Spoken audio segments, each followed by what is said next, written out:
Guys, Fortuner GR. Ito, in-upgrade natin. Full setup. So, ginawa natin dito. Tingnan nyo, nilagyan natin siya ng skid plate. Nilagyan natin siya ng JCL projector. Kita nyo, napakalakas ng ilaw. Nilagyan natin siya ng hood logo. Nilagyan natin. Ito, ganda. Projector.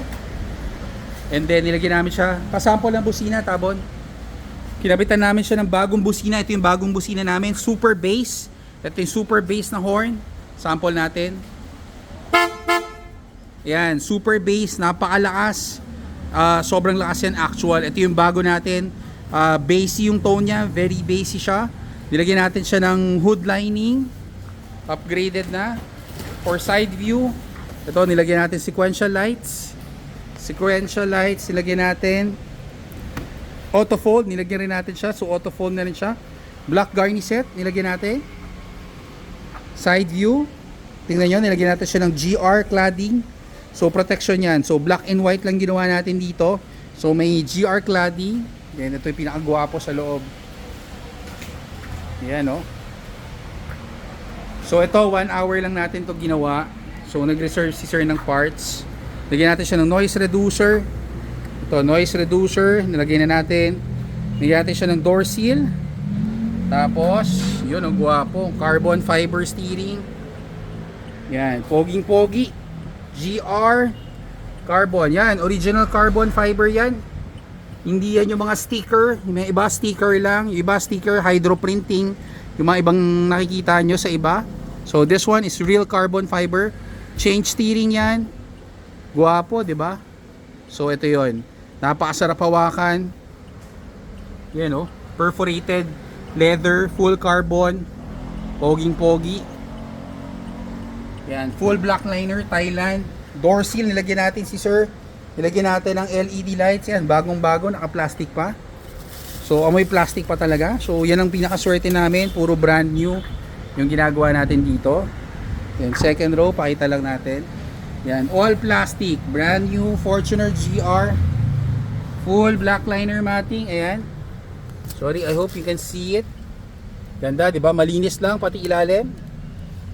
See, cover to cover, Thailand, full matting. Tingnan niyo yung loob. Diba? Ganda. Carbon fiber. Interior, full black liner matting. Ito yan. In-upgrade natin. Sa likod, nilagyan natin siya ng trunk LED, LED plate lights. Upgrade natin siya. Kinabit na rin namin yung plate. Rear seal, nakakabit na rin. Bumper lights, of course, tingnan mo yung likod, busog na busog. So pag nakasunod ka, ganda, di ba? Guwapo. Tapos sa ilalim, nilagyan namin siya ng sway bar. Better handling, better cornering. Yung mga customer namin sa probinsya, nakinabitin namin na ito, nag-message sila, sobrang sawabi daw sa handling nila. Better handling, better cornering. So pag mabilis ka sa corner, mas stable siya, hindi siya nakakatakot or bigla ka may iniwasan. Napakaganda ng stability nito. So sway bar. Pinabitan natin siya. Ito, 1 hour, we're done. Just make sure nakapag-reserve kayo ng parts. You know, pogi oh, GR. So yan, 1 hour lang. Ganda. Pinakagwapo dito yung steering pag nasa loob ka. Yan oh, black and white, napakaangas. Bagong bago. So send us a message, patanggal. Pakita ko lang sa inyo sa loob.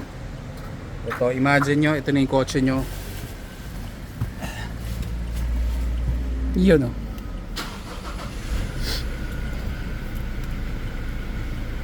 Ganda. Carbon fiber. Diba? Kung na-imagine nyo, ito na yun. So, sarap hawakan. So, driving. Ganda o. Yala. Pinakamaganda talaga, steering. Yan. True carbon, carbon fiber. Hindi siya sticker, hindi siya hydro print, talagang carbon fiber siya. So package namin, kami na maglilipat yan, kami na everything, pati alignment sa steering mo, we'll do everything for you. Yan, ganda ng interior, di ba? Napakalinis lang. So send us a message. Imagine nyo, ito na yung bago yung Fortuner. Kayo na nagda-drive, flat yung ilalim, kita mo? Hindi sumasayad sa legs ko. So flat yan yung ilalim. Easy coming in, easy going out. Ganda. So send us a message, we'll book you a schedule here. Best is mag-reserve kayo ng parts para sa setup ng units nyo.